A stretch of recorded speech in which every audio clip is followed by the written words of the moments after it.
4 in the morning. No traffic outside. No phone buzzing. No one awake to need anything from you. That is the hour a Japanese novelist chose to sit down at his desk every single day for over 4 decades, and he is not the only one.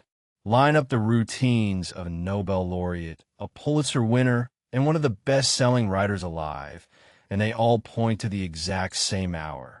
Haruki Murakami has described it plainly. When he is writing a novel, he gets up at 4 in the morning and works for 5 or 6 hours straight. Not because mornings feel inspiring, because by 4 a.m., the world has not yet had the chance to interrupt him. Ernest Hemingway kept the same discipline decades earlier, writing every morning as soon after first light as possible. His reasoning almost identical to Murakami's. There is no one to disturb you. The air is cool, and you come to the page still yours before the day has asked anything of you. Maya Angelou built a version of this so deliberate she rented a hotel room for it. Up by 5, in that small bare room by 7, nothing on the walls, nothing to distract, just the page. She called it going into the ring. Stripped down, no gloves, no excuses. Stephen King has described a version of the same discipline stretched across the whole day rather than a single hour, but the mechanism is identical. A fixed quota of 2,000 words, met every single day, holidays, and his own birthday included, no exceptions. He has been open that some days the words come easy and some days they do not, and that the difference is irrelevant to whether he sits down and hits the number. The page does not know which kind of day it is until you are already in the chair. Notice what none of them are describing. None of them are describing talent. None of them are describing waiting for the mood to strike. They're describing a door they walk through at the same hour every day, whether the work feels good that morning or not. The discipline is the whole method. The talent shows up after. Here is the part worth sitting with. Every one of these writers had, by any reasonable measure, already made it. Murakami didn't need the 4 a.m. alarm to prove anything to anyone. Angelou didn't need the bare hotel room once the honors started arriving. King didn't need the daily quota once the books were already selling in the millions. And yet the schedule never loosened for any of them. If anything, it tightened. The success did not replace the discipline. The discipline is what kept producing something worth calling success in the first place. This is the part most people get backward. They assume the freedom to write whenever inspiration strikes is the reward for having made it. That once you have proven yourself, you get to loosen the schedule and trust the talent to carry you. These 4 did the opposite. The bigger the stakes got, the more rigid the hour became. Not because rigidity is glamorous, but because it is the only thing that has ever reliably produced the work, book after book, decade after decade, regardless of mood. Think about what this means for the hour you are in right now. You're not waiting to become disciplined until the work gets easier or the recognition arrives. The order runs the other way.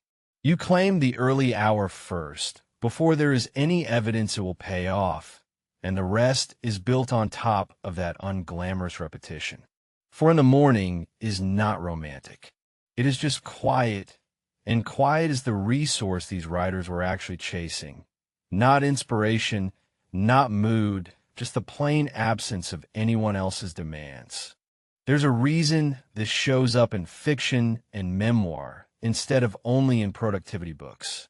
Writers who build entire imagined worlds, sentence by sentence, cannot afford to wait for the right feeling to arrive. Murakami has described the repetition itself as a kind of hypnosis, a way of reaching a deeper state of mind simply by doing the same unglamorous thing at the same unglamorous hour, day after day, until the doing becomes the door. That is not a metaphor for writers alone. It is available to anyone with a task that matters and an hour before the world wakes up. So the question is not whether you have talent, or whether this morning feels like a good one to begin. The question is only whether you're willing to sit down in the quiet, with no one watching and no guarantee, and do the unglamorous work of showing up before anyone asks you to. So before you check a single message this morning, ask what you have actually been protecting for yourself. Not the hour after breakfast, once the day has already started pulling at you. The hour before any of that, the one that is still completely yours, still unclaimed by anyone else's needs. Ask, too, what you have been waiting for before you start. The right mood, the clear head, the moment inspiration finally shows up on its own schedule. None of the writers you just heard about waited for that moment. They built a fixed hour and let the mood catch up, or not, and worked either way. You do not need the mood to be right. You need the seat and the page and the willingness to sit down anyway. So claim the quiet hour before the world asks anything of you. I sit down to the work before I feel ready for it. I treat the early hour as unglamorous repetition, not inspiration. I protect this time from every demand that has not woken up yet. I do the plain, unglamorous task instead of waiting for the right mood. I let the discipline come first, and I trust the work to follow. For writers for different decades, the exact same hour, because the page does not care how you feel about it, only whether you showed up.